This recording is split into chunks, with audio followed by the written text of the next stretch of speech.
Welcome. मैं Mithil Kumar Mandal, technical Mithil, इस channel में आप सभी का स्वागत करता हूं। मैं आपको बता देना चाहता हूं कि हम लोग कंप्यूटर के सेशन में धीरे धीरे स्टेप बाय स्टेप आगे बढ़ रहे हैं। तो कंप्यूटर की बात अगर मैं करूं तो कंप्यूटर आपको पता है, आप सभी को पता है कि कंप्यूटर दो चीजों का मेल से बना है, एक हार्डवेयर और एक सॉफ्टवेयर। जी हाँ, जिस प्रकार से एक इंसान का बॉडी तब तक है जब उस बॉडी के अंदर आत्मा है, स्पिरिट है, उसकी आत्मा अवेलेबल है, जान अवेलेबल है, तभी वो बॉडी है। अदरवाइज वो क्या है? डेड बॉडी है। ठीक उसी प्रकार से कंप्यूटर हार्डवेयर सिर्फ हार्डवेयर है, एक कंपोनेंट है। अगर उसके अंदर उसका सॉफ्टवेयर ना हो तो आप उससे कुछ भी काम नहीं ले सकते, आप उसका कोई भी यूज नहीं, वो यूजलेस है, बेकार है। ठीक है, चाहे वो मोबाइल हो, चाहे वो कैलकुलेटर हो, चाहे वो कंप्यूटर हो, लैपटॉप हो, कुछ भी हो, तो जब तक उसमें सॉफ्टवेयर ना हो, यानी हार्डवेयर और सॉफ्टवेयर का कॉम्बिनेशन ना हो, तब तक वो बेजान है, वो किसी वर्क का नहीं है। जी हाँ, तो इससे हमें ये पता चलता है कि जिस प्रकार से हमें हार्डवेयर का कंप्लीट बेसिक नॉलेज होना चाहिए, कंप्लीट नॉलेज होना चाहिए, एडवांस नॉलेज होना चाहिए, ठीक उसी प्रकार से हमारे पास स्टेप बाय स्टेप हर एक सॉफ्टवेयर का भी नॉलेज होना चाहिए। क्योंकि सॉफ्टवेयर अगर गड़बड़ होगा तो आपका हार्डवेयर किसी काम का नहीं है, और हार्डवेयर अगर गड़बड़ है तो सॉफ्टवेयर किसी काम का नहीं। दोनों एक दूसरे का पूरक कह सकते हैं, वाइस वर्सा। सो आज का हमारा सेशन इसी से रिलेटेड होने वाला है। क्या खास होने वाला है, एंड तक जाएं, वीडियो को पूरा एंड तक देखें, सेशन को पूरा अटेंड करें, ताकि आपका एक एक स्टेप, एक एक चीजें जितने भी सॉफ्टवेयर से रिलेटेड है वो पूरा क्लियर हो जाए फ्रेंड्स। ठीक है, तो सॉफ्टवेयर की मैं बात करूं तो आज के सेशन में हम लोग पूरा कंप्लीट सॉफ्टवेयर से रिलेटेड बताऊंगा आपको। सिर्फ मैं यहाँ पे बेसिक आपको मैं क्लियर कर दूं कि सॉफ्टवेयर बेसिकली जो होता है वो तीन तरह का होता है। एक होता है आपका सिस्टम सॉफ्टवेयर, एक होता है आपका सिस्टम सॉफ्टवेयर, एक होता है आपका सिस्टम सॉफ्टवेयर, दूसरा होता है आपका एप्लीकेशन सॉफ्टवेयर, दूसरा होता है आपका एप्लीकेशन सॉफ्टवेयर, तीसरा होता है थर्ड पार्टी सॉफ्टवेयर। ये तीनों प्रकार के सॉफ्टवेयर से ही आपका हार्डवेयर चलता है। जी हाँ, तो आज हम लोग स्टेप बाय स्टेप तीनों के बारे में बात करेंगे, मगर सबसे पहले मैं आपको बता दूं कि हम लोग सिस्टम सॉफ्टवेयर से रिलेटेड नॉलेज लेंगे, इंफॉर्मेशन लेंगे। देखो, अभी इंफॉर्मेशन का जमाना है, जिसके पास इंफॉर्मेशन है वही नॉलेज वाला बंदा है, उसी को सब कुछ पता है। जी हाँ, और सब कुछ सबको पता नहीं होता है, कुछ ना कुछ पता होता है। तो हम लोगों को कोशिश करना चाहिए, सबसे कुछ ना कुछ सीखना चाहिए। So let's begin. सॉफ्टवेयर से रिलेटेड, सिस्टम सॉफ्टवेयर से रिलेटेड सारी इंफॉर्मेशन आज हम लोग देखते हैं step by step. Hey friends, तो मैंने सिस्टम सॉफ्टवेयर की बात की थी, तो सिस्टम सॉफ्टवेयर से रिलेटेड सारे इंफॉर्मेशन लेकर के मैं आपके सामने आया हूं। तो सिस्टम सॉफ्टवेयर में जो सबसे इंपॉर्टेंट सॉफ्टवेयर होता है वो होता है हमारा ऑपरेटिंग सिस्टम। जी हाँ, ऑपरेटिंग सिस्टम, जैसा नाम है इसका वैसा ही काम है। ऑपरेटिंग यानी समझ जाओ आप, जिसका यूज ऑपरेट करने के लिए होता है, हमारे हार्डवेयर को चलाने के लिए होता है, उस सिस्टम को ऑपरेटिंग सिस्टम कहते हैं। तो operating system is a type of system software. Operating system एक प्रकार का सिस्टम सॉफ्टवेयर है, main software of entire computer system, पूरे कंप्यूटर का सबसे मेन सॉफ्टवेयर है। इस ऑपरेटिंग सिस्टम के बाद ही कोई सॉफ्टवेयर आपके सिस्टम में काम करता है। सबसे पहला सॉफ्टवेयर अगर मैं कहूं तो वो हमारा ऑपरेटिंग सिस्टम है, जो हमारे हार्डवेयर को इंटरफेस देने का काम करता है। हमें एक इंटरफेस देता है, जिस इंटरफेस पे अलग अलग ऑप्शन, अलग अलग मेनू, अलग अलग कंट्रोल यूनिट हमें मिलता है, जिसके मदद से हम लोग अपने कंप्यूटर को, लैपटॉप को, मोबाइल को कंट्रोल करने का काम करते हैं। जी हाँ, तो ऑपरेटिंग सिस्टम कंप्यूटर सिस्टम का मेन सॉफ्टवेयर है, मेन एप्लीकेशन है, जो हमारे हार्डवेयर को रन कराने का काम करता है। जी हाँ, तो ऑपरेटिंग सिस्टम के बिना हमारा कंप्यूटर एक डब्बा है और कुछ भी नहीं है। तो उस डब्बे में जब तक आप ऑपरेटिंग सिस्टम नहीं इंस्टॉल करते हो तब तक वो किसी काम का नहीं होता है। तो अगर मैं डेफिनेशन की बात करूं कि ऑपरेटिंग सिस्टम है क्या, तो सिंपली आप कहोगे कि ऑपरेटिंग सिस्टम कंप्यूटर सिस्टम का मेन सॉफ्टवेयर है, जो हमारे हार्डवेयर सिस्टम को रन कराता है, जो हमें यानी यूजर को, operating system gives user N interface, एक इंटरफेस देता है, जिसके मदद से यूजर कंप्यूटर हार्डवेयर से इंटरेक्ट हो पाता है और हर एक हार्डवेयर कंपोनेंट को इस्तेमाल कर पाता है। ओके, सो फर्स्ट इंटरफेस हमें ऑपरेटिंग सिस्टम के द्वारा ही प्राप्त होता है, जिसपे हम लोग वर्क कर पाते हैं, हम लोग अपने अपने डिवाइस को, अलग अलग डिवाइस को एक्सेस कर पाते हैं। हमें डिवाइस का एक्सेस ऑपरेटिंग सिस्टम के बाद ही मिलता है। तो ये हमारा सबसे इंपॉर्टेंट टॉपिक है आज का, ऑपरेटिंग सिस्टम। इस टॉपिक से रिलेटेड कंप्लीट व्यू हम लोग एंड तक देखेंगे, एंड तक समझेंगे, एक एक स्टेप, एक एक पॉइंट हम लोग समझेंगे बारीकी से, ताकि हमारा ये ऑपरेटिंग सिस्टम 100% क्लियर हो जाए, ताकि हम लोग नेक्स्ट टॉपिक में जो ऑपरेटिंग सिस्टम को प्रैक्टिकली इंप्लीमेंट करेंगे, इसको इंस्टॉलेशन देखेंगे, इसका टाइप्स देखेंगे, कैसे इंस्टॉल करते हैं, वो हमारा क्लियर हो पाएगा। तो ऑपरेटिंग सिस्टम का मैं बात करूं तो आज के डेट में डेस्कटॉप, लैपटॉप, कंप्यूटर के लिए, मोबाइल के लिए अलग अलग डिफरेंट प्लेटफॉर्म का ऑपरेटिंग सिस्टम अवेलेबल है। जी हाँ, तो वो ऑपरेटिंग सिस्टम में सबसे खास जो ऑपरेटिंग सिस्टम और Windows user friendly operating system, उनमें से एक ही ऑपरेटिंग सिस्टम है, वो है विंडोज ऑपरेटिंग सिस्टम। हमारे इंडिया में 90% पर्सन जो है विंडोज ऑपरेटिंग सिस्टम यूज करते हैं। जितने भी ऑफिसेस है, जितने भी हमारे इंस्टीट्यूशन है, हर जगह पे आपको विंडोज ऑपरेटिंग सिस्टम देखने को मिलेगा। तो मैं टाइप करूं तो सबसे पहला हमारा ऑपरेटिंग सिस्टम है विंडोज ऑपरेटिंग सिस्टम, जिसका लोगो कुछ ऐसा 4 स्क्वायर का आपको दिख रहा है। आप देख के समझ जाओगे कि this one is Windows operating system. इसको बनाने वाली जो कंपनी है वो मोस्ट रिचेस्ट कंपनी माइक्रोसॉफ्ट है, जिसका मोस्ट रिचेस्ट पर्सन, इंडिया का सबसे अमीर आदमी जिसने इसको फाउंड किया है वो है बिल गेट्स। बिल गेट्स ने इस कंपनी को, इस ऑपरेटिंग सिस्टम को हम तक पहुंचाया है। फ्रीवेयर लाइसेंस, हर तरह का ऑपरेटिंग सिस्टम आज के डेट में विंडोज का अवेलेबल है। Windows operating system most user friendly operating system है, जो हर डेस्कटॉप लैपटॉप में आपको अवेलेबल मिलती है बहुत ही आसानी से। दूसरे ऑपरेटिंग सिस्टम का मैं बात करूं तो हमारे पास दूसरा जो ऑपरेटिंग सिस्टम है वो है यूनिक्स। डेस्कटॉप लैपटॉप प्लेटफॉर्म के लिए Unix operating system. Unix operating system specially security के लिए होता है, हार्डवेयर सेल वर्जन के लिए होता है, कर्नल के लिए होता है। इसका इस्तेमाल एटीएम्स में या सर्वर में या सर्वर प्लेटफॉर्म के लिए किया जाता है, जहां पे हाई डेटा एक्सेस किया जाए, जहां पे हाई सिक्योरिटी लगाया जाए, तो वहां पे यूनिक्स का इस्तेमाल किया जाता है। यूनिक्स के एक अच्छा एग्जांपल सोलारिस है। इसको सन कंपनी ने बनाते हैं, सन माइक्रो सिस्टम इसका मैन्युफैक्चरिंग करते हैं, सन ऑपरेटिंग सिस्टम के नाम से भी इसको जाना जाता है। ये स्पेशली सर्वर प्लेटफॉर्म के लिए होता है। मैं आगे के सेशन में आपको सर्वर से रिलेटेड सारी बातें बताऊंगा, सोलारिस से रिलेटेड सारी बातें बताऊंगा। अभी मैं सिर्फ आपको इतना बता दूं कि यूनिक्स सिस्टम जो है, यूनिक्स ऑपरेटिंग सिस्टम वो सर्वर प्लेटफॉर्म के लिए इस्तेमाल किया जाने वाला ऑपरेटिंग सिस्टम है, जिसको सन नाम की कंपनी सोलारिस नाम से लॉन्च करती है। सोलारिस का अलग अलग वर्जन है, सोलारिस 10, सोलारिस 11, सोलारिस 9। तो सोलारिस जो है एक सन माइक्रो सिस्टम है, जो स्पेशली सर्वर के लिए डिजाइन किया जाता है। जो सुपर कंप्यूटर्स होते हैं, जो मेनफ्रेम कंप्यूटर होते हैं, किसी बड़े ऑर्गेनाइजेशन में, जी हाँ बहुत बड़े ऑर्गेनाइजेशन में सर्वर का जो जरूरत पड़ता है, तो वहां पे यूनिक्स का इस्तेमाल किया जाता है। यूनिक्स का ही एक डेरिवेटिव वर्जन, थर्ड जो हमारा ऑपरेटिंग सिस्टम यूनिक्स का ही एक डेरिवेटिव वर्जन है, जिसको 21 साल के लड़के लिनक्स टोरवाल्ड ने बनाया था। लिनक्स, जिसका नाम उसने अपने नाम पे दिया Linux operating system, Linux operating system. ये भी आप security purpose software development platform में इस्तेमाल किए जाने वाला ऑपरेटिंग सिस्टम है, हाईली यूजर इंटरफेस के साथ, बट यूजर फ्रेंडली नहीं होने की वजह से ये ज्यादा यूज नहीं होता है। नॉर्मली हमारे इंडिया में लिनक्स का इस्तेमाल 20% ही होता है, 20% लोग इसको यूज करते हैं नॉर्मली, और इसको सिक्योरिटी और डेवलपमेंट प्लेटफॉर्म के लिए 80% इस्तेमाल किया जाता है। जैसे कोई प्रोग्राम बनाना, कोई सॉफ्टवेयर बनाना, आज जो आप एंड्रॉइड आपके मोबाइल में है वो इस लिनक्स का ही देन है, वो इस लिनक्स से ही क्रिएट किया गया है। आपका जो एंड्रॉइड iOS है, ऑपरेटिंग सिस्टम है आपके मोबाइल का, वो इस लिनक्स ऑपरेटिंग सिस्टम के ही कर्नल बेस्ड आर्किटेक्चर पे बनाया गया है।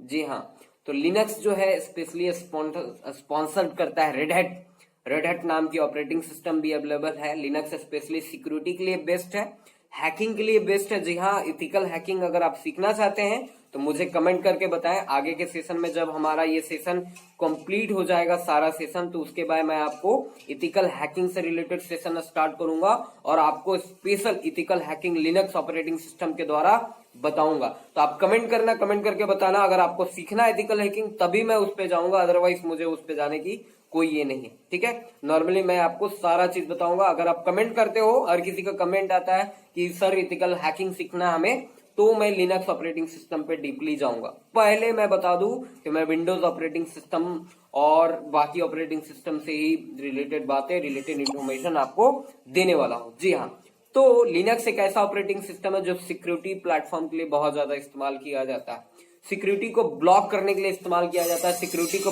ब्रेक करने के लिए इस्तेमाल किया जाता है, प्रोग्राम बनाने के लिए इस्तेमाल किया जाता है, प्रोग्राम को डेवलप करने के लिए लिनक्स ऑपरेटिंग सिस्टम का इस्तेमाल किया जाता है। ठीक है फ्रेंड्स, तो नेक्स्ट हमारा जो ऑपरेटिंग सिस्टम है, जो आज के डेट में बहुत ही ज्यादा expensive, usually widely user hardware friendly कह सकते हैं, बट इतना ज्यादा एक्सपेंसिव होने की वजह से इसका ज्यादा यूज नहीं होता, मैक ओएस या एप्पल। एप्पल, जी हाँ, एप्पल ऑपरेटिंग सिस्टम, जिसका आईफोन भी आपके मोबाइल में अवेलेबल, आईफोन के रूप में एप्पल या मैकओएस आपको अवेलेबल मिल जाता है, लैपटॉप में भी। इसकी मैं बता दूं तो इसमें खासियत ये है कि बहुत ही हाई स्पीड ऑपरेटिंग सिस्टम है, normally hardware independent operating system है। एप्पल ऑपरेटिंग सिस्टम का खास बात यह है कि सिर्फ ये एप्पल के हार्डवेयर में ही रन करता है, दूसरे हार्डवेयर में रन नहीं करेगा, बिल्कुल भी रन नहीं करेगा। और Windows operating system, Linux operating system, Unix operating system की अगर मैं बात करूं तो इसको आप किसी भी हार्डवेयर प्लेटफॉर्म में इंस्टॉल कर सकते हो। जबकि एप्पल ऑपरेटिंग सिस्टम एकमात्र ऐसा ऑपरेटिंग सिस्टम है जो सिर्फ एप्पल के हार्डवेयर पे ही, यानी एप्पल के कंप्यूटर पे ही रन हो सकता है, दूसरे कंप्यूटर पे इसको रन नहीं किया जा सकता है। मेन इसका डिमेरिट ये है कि बहुत ज्यादा एक्सपेंसिव है और ये एप्पल के हार्डवेयर में ही काम करता है।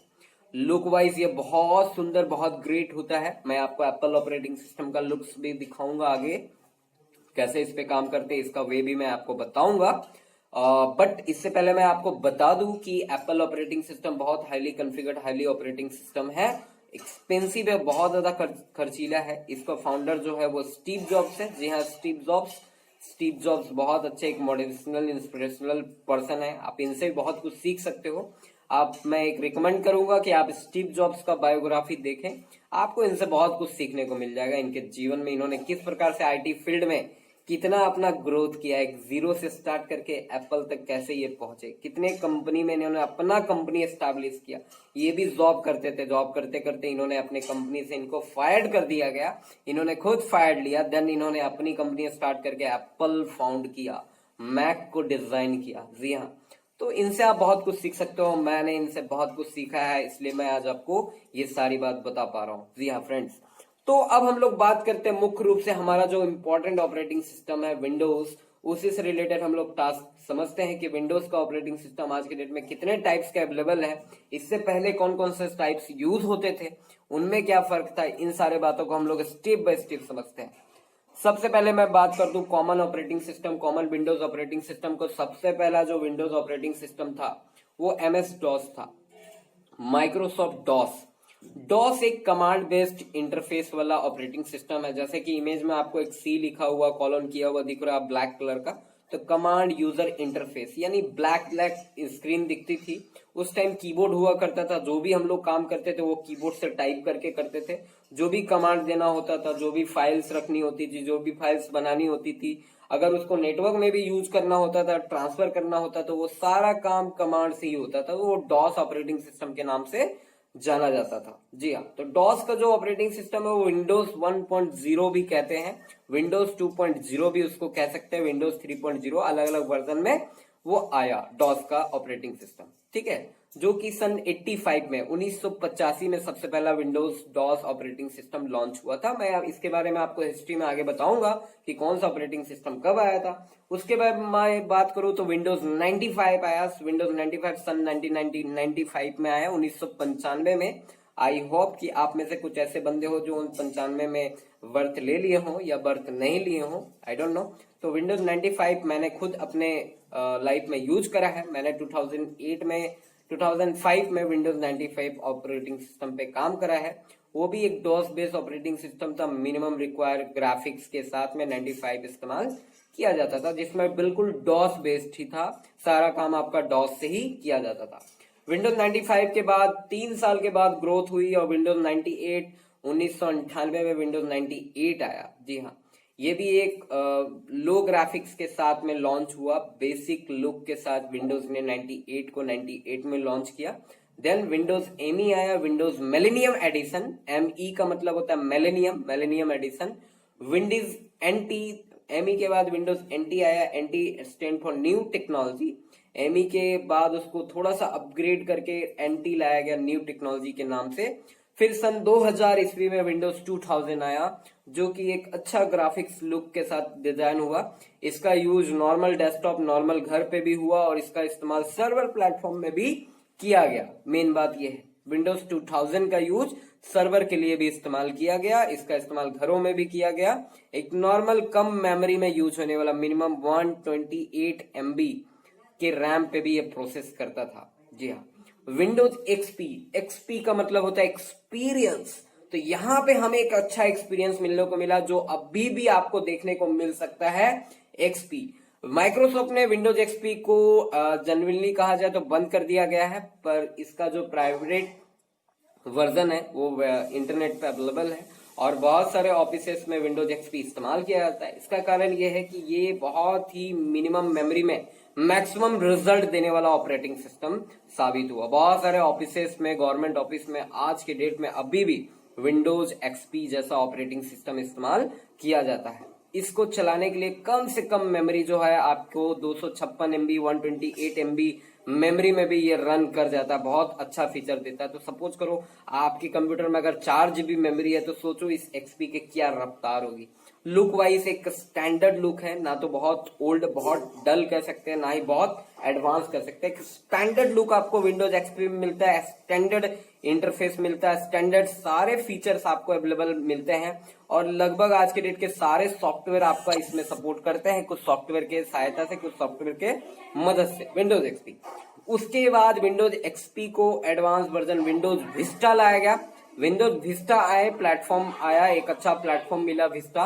एक शुरुआती का एक अच्छा वर्जन था विंडोज एक्सपी के ऊपर का, एडवांस था, बट लुक वाइज थोड़ा ओल्ड थे, लोग उसको पसंद नहीं किए। एक्सपी के कंपैरिजन में जो उसका स्पीड था या उसका जो लुक था उतना ज्यादा एडवांस नहीं होने की वजह से विस्टा ज्यादा दिन चला नहीं और विस्टा को अपग्रेड किया गया। विस्टा को जो खामियां थी, जो प्रॉब्लम था, उसको दूर करके विंडोज 7 को लॉन्च किया गया और विंडोज 7 एकमात्र ऐसा ऑपरेटिंग सिस्टम है जो आज के डेट तक, अभी तक फील्ड में अवेलेबल है। हर एक कंप्यूटर, हर एक डेस्कटॉप, हर एक लैपटॉप, हर एक ऑफिस, हर एक घर में आपको विंडोज 7 अभी भी देखने को मिलेगा, जो कि most user friendly operating system है आज के डेट तक का। 2020-21 तक का भी, आगे भी मैं कह सकता हूं कि विंडोज 7 बेस्ट ऑपरेटिंग सिस्टम है। और मैं आपको सजेस्ट करूंगा कि अगर आप नॉर्मल एक यूजर है, normal internet, normal graphics, normal आप कंप्यूटर से रिलेटेड काम करते हैं, तो आप विंडोज 7 अपने कंप्यूटर सिस्टम में इंस्टॉल करो। वो आपको बहुत अच्छा रिलायबल फीचर देगा, फास्ट देगा। थोड़ा सा रैम अगर आपका अच्छा है कंप्यूटर का, 4 GB 8 GB, तो बहुत अच्छा फंक्शन, बहुत ज्यादा एडवांस फीचर, बहुत ज्यादा स्पीड आपको मिल जाएगा विंडोज 7 में ही। विंडोज 7 के बाद जो एडवांस वर्जन अवेलेबल हुए वो विंडोज 8 हुए। विंडोज 8 के बाद विंडोज 8.1 आया। 8 और 8.1 जो है वो मोबाइल वर्जन में भी अवेलेबल हो गए। माइक्रोसॉफ्ट ने कुछ मोबाइल लॉन्च किया जहां पे विंडोज 8 ऑपरेटिंग सिस्टम को उन्होंने मोबाइल पे भी इस्तेमाल किया, जो एक अच्छा इंटरफेस था। कुछ हद तक अभी भी ये यूज हो रहा है, जो एक नया लुक दिया विंडोज 7 के ऊपर एडवांस लेवल। आज के डेट में मैं अगर बात करूं तो विंडोज 10 अवेलेबल है। विंडोज 10 अवेलेबल है जो कि अभी मार्केट में चल रहा। आप जितने भी न्यू लैपटॉप डेस्कटॉप लेंगे तो प्री इंस्टॉल्ड आपको विंडोज 10 मिल जाता है, जो कि एक एडवांस फीचर देता है। इसकी डिमेरिट मैं आपको बता दूं तो यहाँ पर रैम कंजम्पशन ज्यादा है। अगर आपके कंप्यूटर हार्डवेयर में रैम मिनिमम 4 GB है और अबव 4 GB है, then Windows 10 is best for you. But अगर 4 GB से नीचे आपका मेमोरी है, रैम है और आप विंडोज 10 की ओर प्रीफर कर रहे हो तो वो आपके लिए अच्छा नहीं है। वहां पे स्पीड आपको लो मिलेगा। विंडोज 10 का जितने फीचर है आप इनमें से किसी भी फीचर का सही तरीके से इस्तेमाल नहीं कर पाओगे। सो विंडोज 10 आपका है तो अगर आपके पास रैम जो है मिनिमम 4 GB है देन आपके लिए बेस्ट है, और अबव 4 GB है देन आपके लिए सच में बेस्ट है। सो अगर 4 GB से नीचे आप रैम के बारे में सोच रहे हो विंडोज 10 के लिए तो वो आपके लिए सही नहीं है। वहां पे परफॉर्मेंस आपका काफी डाउन मिलेगा। अब मैं इनके हिस्ट्री का बात करूं, विंडोज ऑपरेटिंग सिस्टम के हिस्ट्री का बात करूं तो मैं आपको बता दूं, जैसे मैंने बताया था विंडोज डॉस को विंडोज 1 भी, विंडोज 1.0 भी कहते हैं, जो 1985 ईस्वी में लॉन्च हुआ था। 1985 में शुरुआत हुई थी, डॉस का पहला ऑपरेटिंग सिस्टम आया था। देन विंडोज 3.1 1992 ईस्वी में आया, वो भी एक डॉस ही था। विंडोज 95 लॉन्च हुआ 1995 में। विंडोज एक्सपी आपका 2001 में लागू हुआ। 2001 में आपका विंडोज एक्सपी आया। एक्सपी का मतलब एक्सपीरियंस मैंने ऑलरेडी आपको बताया था। एक्सपी के बाद जो डेवलपमेंट हुआ वो गया विस्टा पे, जो कि 2006 में लॉन्च हुआ। विस्टा कुछ महीने ही रहे और उसके जस्ट बाद ही विंडोज 7 आ गए, वो भी 2006 में आया, बट इसको फाइनल लॉन्च 2009 में किया गया विंडोज 7 को। 2006 में ही विंडोज 7 आ गया। तो मैं आपको बता दूं कि मैंने खुद यूज किया है, विंडोज 2006 में ही आ चुका था, बट इसका फाइनल लॉन्च 2009 में करा गया। और विंडोज 8 आपका 2012 में आया। उसके बाद विंडोज 8.1 सेम ईयर 2012-13 के एवरेज ईयर में आया। देन विंडोज 10 आपका 2015 में लॉन्च हुआ। इसके बाद से विंडोज 12 की शुरुआत की जा रही है, उसके डेवलपमेंट में काम में लगे हुए हैं लोग। अब इसके बाद विंडोज 2012 आने वाला है। मैं आपको एडवांस में बता दूं कि विंडोज 10 के बाद विंडोज 2012 आने वाला है, जो जल्द ही आपको देखने को मिलेगा। विंडोज 10 के जैसा इंटरफेस रहेगा, कुछ फीचर्स इसमें एडवांस रहेगी। विंडोज ऑपरेटिंग सिस्टम का इन सारे ऑपरेटिंग सिस्टम के अलावा आपको एक मेन बात बता दूं कि विंडोज का जितना भी ऑपरेटिंग सिस्टम है, Windows XP, Windows 7, Windows 8, Windows 8.1, Windows 10, ये सारे ऑपरेटिंग सिस्टम अलग अलग एडिशन में मार्केट में अवेलेबल है और हर एडिशन में आपको अलग अलग फीचर, अलग अलग प्रॉपर्टीज आपको मिल जाता है। फॉर एग्जाम्पल विंडोज 7 अगर आप मार्केट में देखो तो अलग अलग नाम से अवेलेबल है, जैसे कि Windows 7 home basic, Windows 7 professional, Windows 7 ultimate, Windows 7 enterprise, Windows 7 architecture, Windows 8 ultimate, Windows 8 enterprises, Windows 10 ultimate. तो जितने भी विंडोज का ऑपरेटिंग सिस्टम है, विस्टा से लेकर के विंडोज 10 तक, सब में अलग अलग एडिशन आपको मिल जाएगा, जिसमें मुख्य एडिशन का मैं आपको नाम बता दूं, प्रोफेशनल, अल्टीमेट, एंटरप्राइज, स्टैंडर्ड और आपका होम बेसिक, स्टार्टर। ये कुछ ऑपरेटिंग सिस्टम का मुख्य नाम है। इसको प्रोफेशनल को हम लोग प्रो भी कहते हैं, Windows 8 pro, Windows 8 professional, Windows 7 pro, Windows 7 professional, Windows 8 pro, Windows 10 pro, Windows 10 enterprise, Windows 10 ultimate, Windows 7 ultimate. तो आखिर का ये प्रोफेशनल, अल्टीमेट, इंटरप्राइज का मतलब क्या है? तो मैं सिंपली आपको बता दूं कि ऑपरेटिंग सिस्टम तो विंडोज ही है, बट इसको अलग अलग प्लेटफॉर्म में डिवाइड किया गया है। उस प्लेटफॉर्म में क्या है कि आपको अलग अलग फीचर्स मिलते हैं। उदाहरण के तौर पे शॉर्ट टर्म में मैं आपको समझाने के लिए बता दूं कि क्या फर्क है। जैसे मैं एक एग्जांपल लेता हूं विंडोज 7 अल्टीमेट का। तो अल्टीमेट एक ऐसा ऑपरेटिंग सिस्टम है जिसमें बिट लॉकर नाम का फीचर होता है। बिट लॉकर फीचर के द्वारा आप अपने ड्राइव को, CDE ड्राइव जो होता है, उसको आप लॉक कर सकते हो। ठीक है, तो अल्टीमेट में आपको ये फीचर मिल रहा है। इसके अलावा विंडोज 7 अल्टीमेट में आपको एडवांस सिक्योरिटी फीचर मिलता है, पॉलिसी फीचर मिलता है, आपको यूजर मैनेजमेंट फीचर मिलता है कंप्यूटर मैनेजमेंट में जाकर के। जबकि विंडोज 7 का ही ओएस ले लो आप, प्रोफेशनल ले लो या फिर विंडोज 7 का होम बेसिक ले लो, वहां पे आपको बिट लॉकर नहीं मिलता, वहां पे आपको एडवांस पॉलिसीज नहीं मिलती है, वहां पे आपको यूजर मैनेजमेंट नहीं मिलती है। लुक वाइज देखा जाए तो दोनों ऑपरेटिंग सिस्टम का बिल्कुल सेम मिलेगा, सारा इंटरफेस सेम मिलेगा, बट ये अंतर है कि दोनों में कुछ फीचर्स का अंतर होता है कि विंडोज 7 प्रोफेशनल में, अल्टीमेट में कुछ एडवांस फीचर मिलते हैं, कुछ एक्स्ट्रा आपको कुछ अलग प्रॉपर्टीज मिल जाता है, जिसका इस्तेमाल करके आप अपने कंप्यूटर को और सिक्योरिटी इनहांसमेंट या अपग्रेडेशन, अलग अलग फीचर आप इस्तेमाल कर पाते हो, यूज कर पाते हो, आपको वो इंटरफेस मिलता है। मुख्य अंतर यही है एडिशन में, और कोई अंतर नहीं। जितना बेसिक एडिशन उतना बेसिक फीचर, जितना एडवांस एडिशन उतना ही एडवांस फीचर, बस इतना ही अंतर होता है। आप उसको खुद एक्सपीरियंस कर सकते हो। मैं प्रैक्टिकली भी आपको दोनों ऑपरेटिंग सिस्टम में कंपेयर करके दिखा दूंगा आपको कि विंडोज 7 का जो ऑपरेटिंग सिस्टम होता है वो अलग अलग एडिशन में क्या क्या फीचर दिया जाता है, जैसे कि मैंने आपको उदाहरण पे बताया। नेक्स्ट हम लोग आ जाते हैं प्रोग्रामिंग मॉड्यूल। ये जो आपको मैंने ऑपरेटिंग सिस्टम की बात की अलग अलग टाइप्स का, तो इससे पहले मैं आपको बता दूं कि हमारा जो ऑपरेटिंग सिस्टम है, चाहे वो विंडोज का हो, चाहे वो लिनक्स का हो, यूनिक्स का हो या एप्पल का हो, ये दो मुख्य आर्किटेक्चर में अवेलेबल है आज के डेट में।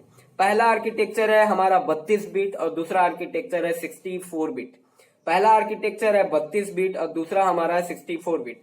तो हमारा जो प्रोसेसर है, कंप्यूटर का जो ब्रेन है, वो ब्रेन दो आर्किटेक्चर में आता है, 32 बिट और 64 बिट। तो उसी के आधार पे हमारे सॉफ्टवेयर को, हमारे हार्डवेयर के आधार पे हमारे सॉफ्टवेयर को दो आर्किटेक्चर में बनाया गया। एक हमारा 32 बिट आर्किटेक्चर का है और दूसरा हमारा 64 बिट आर्किटेक्चर का है।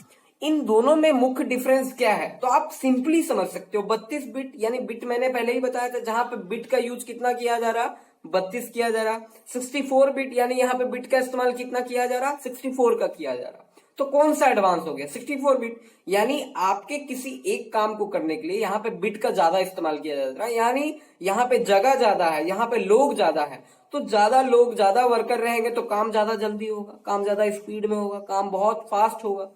ठीक है, तो 32 बिट और 64 बिट में अगर मैं कंपेयर करूं, सिंपली मैं इस फिगर के माध्यम से आपको दिखाना चाहता हूं। तो यहाँ पे पहले हम लोग 32 बिट देखते हैं। यहाँ पे कंट्रोल यूनिट है, ALU अर्थमेटिकल लॉजिकल यूनिट, और इनपुट आउटपुट यूनिट है। यहाँ पे आपका ऊपर में जो येलो कलर का वो रजिस्टर है। तो जो हमारा कंट्रोल यूनिट, उसका आप साइज देखो क्या है। ठीक है, और आ जाओ आप 64 बिट वाले ऑप्शन पे। यहाँ पे हमारे कंट्रोल यूनिट का साइज देखो बड़ा है, ठीक है। यहाँ पे हमारे रजिस्टर का साइज भी बड़ा है। यहाँ पे हमारा इनपुट आउटपुट यूनिट का भी साइज लगभग सेम है। इनपुट आउटपुट तो हम लोग सेम ही करेंगे। तो कंट्रोल यूनिट और हमारा रजिस्टर ये दोनों क्या हो गया, यहाँ पे डबल मिल गया, हमें डबल कंट्रोल यूनिट मिल गया, डबल रजिस्टर हो गया। यानी हमारा इंफॉर्मेशन जो जमा हो रहा वो डबल तरीके से हो रहा, हमारा इंफॉर्मेशन जो जा रहा या आ रहा वो डबल रफ्तार से जा रहा।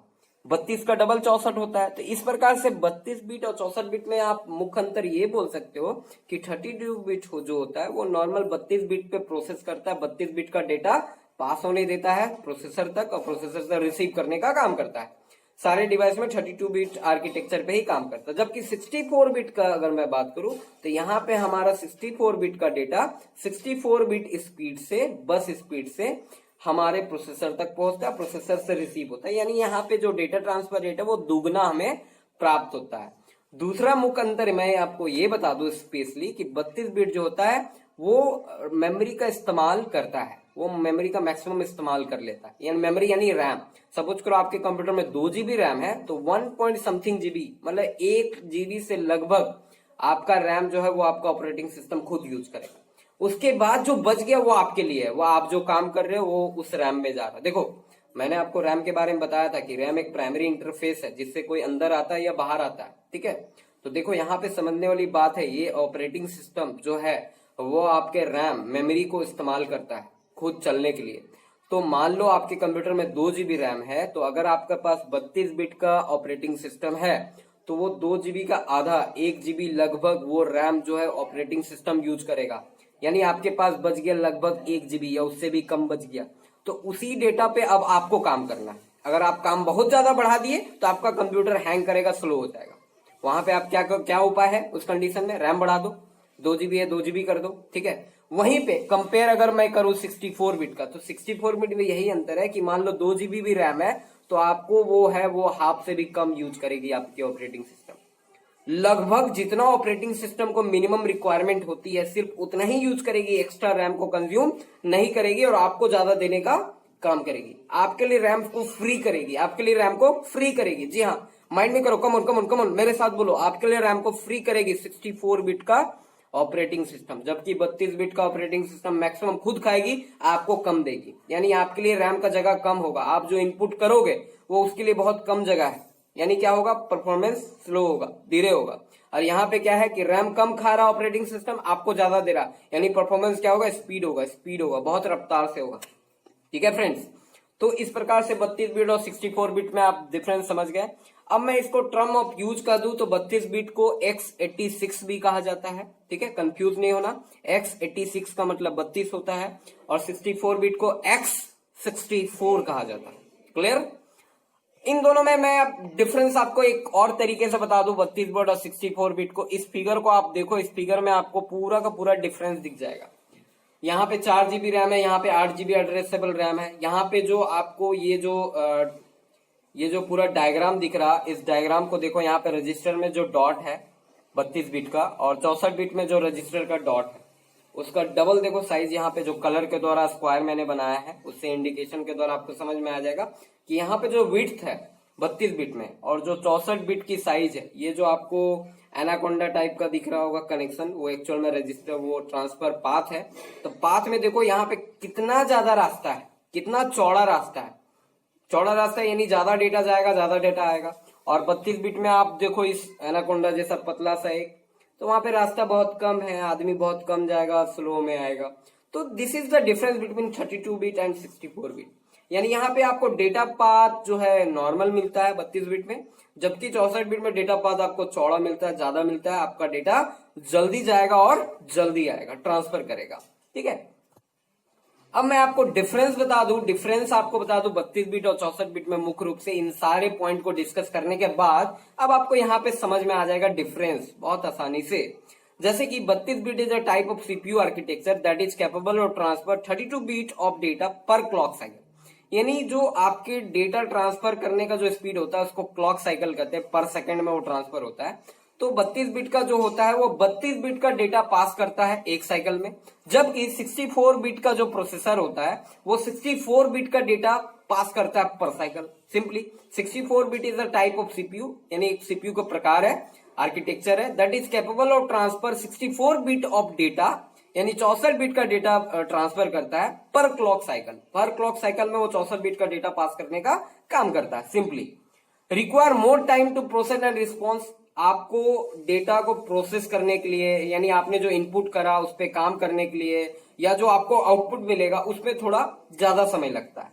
Require minimum time to process and response, जबकि 64 बिट में क्या है कि कम से कम समय में आपका डेटा पहुंचता है और कम से कम डेटा आपके पास आउट भी हो जाता है, आपको प्राप्त भी हो जाता है, आपको मिल भी जाता है। ठीक है फ्रेंड्स, तो दूसरा आ जाए can address memory up to 4 GB of RAM. ये 4 GB से थोड़ा ज्यादा का रैम को यूज करता है, उतना ही में काम कर सकता है, 4 GB या उससे अधिक। जबकि आपका ये जो 64 बिट का ऑपरेटिंग सिस्टम है ये 16 एक्साबाइट ऑफ रैम, 16 एक्साबाइट सोच सकते हो कितना ज्यादा है, टेराबाइट से भी ज्यादा का रैम सपोर्ट कर सकता है और उससे ज्यादा स्पीड में प्रोसेस करने का काम कर सकता है। यानी डिजाइन है 64 बिट ऐसा कि इसमें आप अधिक से अधिक साइज का रैम लगा दो। अभी तक रैम आपको 256 GB तक मिल जाता है। ठीक है, 256 GB तक रैम मार्केट में है। आप चाहो तो अगर आपके पास 64 बिट का ऑपरेटिंग सिस्टम है, अगर मार्केट में 512 GB 1 टेराबाइट तक का रैम आ गया तो 1 टेराबाइट का रैम भी लगा सकते हो 64 बिट ऑपरेटिंग सिस्टम में। जबकि 32 बिट ऑपरेटिंग सिस्टम में मैक्सिमम 4 GB या उससे थोड़ा ज्यादा ऑपरेटिंग सिस्टम में रैम का इस्तेमाल किया जाता है।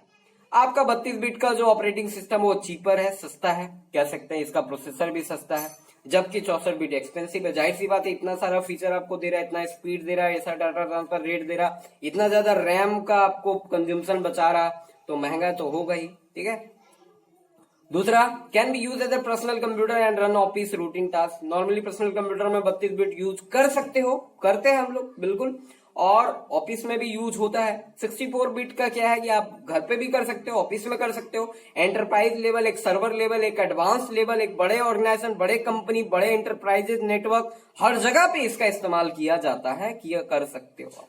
ठीक है, तो इस प्रकार से आपको दोनों में डिफरेंस समझ में आ गया होगा। मैं सिंपली इसका डिफरेंस मैं आपको बता दूं अपने भाषा में, तो 32 बिट और 64 बिट में मुख्य अंतर यही है कि 32 बिट जो है वो नॉर्मल स्पीड आपको देती है, नॉर्मल डाटा ट्रांसफर रेट यहाँ पे होता है। ठीक है, नॉर्मल आपको टाइम लगता है जितना आपका टाइम लगना पड़ेगा। इसके लिए आपका अगर हार्डवेयर आप इंप्रूव कर दो, मान लो आपके कंप्यूटर में रैम 2 GB है, आप थोड़ा सा 4 GB रैम बढ़ा दो तो 32 बिट भी आपको बुरा परफॉर्मेंस नहीं देगा, आपको अच्छा ही परफॉर्मेंस देगा। ठीक है, जबकि 64 बिट में क्या है कि रैम आपका 2 GB भी है, 4 GB भी है, तो यहाँ पे अच्छा परफॉर्मेंस मिल जाएगा। क्यों? क्योंकि ये ऑपरेटिंग सिस्टम का खास बात ये है कि खुद रैम का यूज बहुत कम करता है, जितनी रिक्वायरमेंट है उतनी ही करते हैं। जबकि 32 बिट में ऐसा नहीं है, ये ज्यादा करता है, खुद ज्यादा लेता है, जो बच जाता है वो हमें देता है। ठीक है, तो ये खुद ज्यादा लेता है, जो बच जाता है, इस वजह से ये थोड़ा सा स्लोअर है। तो आपके प्रोसेसर का, आपके ऑपरेटिंग सिस्टम का 2 आर्किटेक्चर होता है, एक 32 बिट होता है जिसको x86 कहते हैं, एक 64 बिट होता है जिसको x64 कहते हैं। 32 बिट के तुलना में 64 बिट मोर एडवांस है, मोर एडवांस फीचर आपको मिलता है और बहुत ज्यादा हाई स्पीड आपको प्राप्त होता है फ्रेंड्स। तो उम्मीद करता हूं आपको ऑपरेटिंग सिस्टम से रिलेटेड सारी थ्योरेटिकल पोर्शन क्लियर हो गया होगा, और मैं आपको आगे के सेशन में ऑपरेटिंग सिस्टम से रिलेटेड सारे प्रैक्टिकल आपके लिए लेके आऊंगा। प्रैक्टिकल्स आपको स्टेप बाय स्टेप हर एक चीज बताऊंगा। तो फ्रेंड्स, अभी तक जो न्यू है, अगर वीडियो आपको सच में अच्छा लगा है, सच में आपको लगा कि हाँ कुछ नॉलेज की बात है, नॉलेज मिली है, आप इस सेशन को अटेंड कर रहे हो और आपको लग रहा है कि आगे कुछ आपके लिए कुछ स्पेशल हो सकता है, तो प्लीज लाइक करो, लाइक करके अप्रिशिएट करो, शेयर करो उनके पास, शेयर करो उनके पास, सिर्फ उनके पास जिनको सच में नीड है कुछ टेक्निकल, घर बैठे कुछ टेक्निकल नॉलेज ले कि घर बैठे अपने पीसी को या भी एक प्रोफेशनल तरीके से एटलीस्ट एक वे में चले जाएं और अपने ही पीसी को या औरों के पीसी को बनाने में उनकी सहायता कर सके, हेल्प कर सके, क्योंकि एक हेल्पिंग हैंड होना बहुत जरूरी होता है आज के डेट में। आपके वजह से किसी का काम हो जाए, ये बड़ी बात है। पैसा मैटर नहीं करता, आप एक अच्छे टेक्नीशियन अगर हो तो आपको लोग खोजेंगे, बुलाएंगे और आपको एक अच्छा अमाउंट भी जरूर पे करेंगे। पहले काम होना चाहिए, काम आप अच्छा करना सीख जाओ।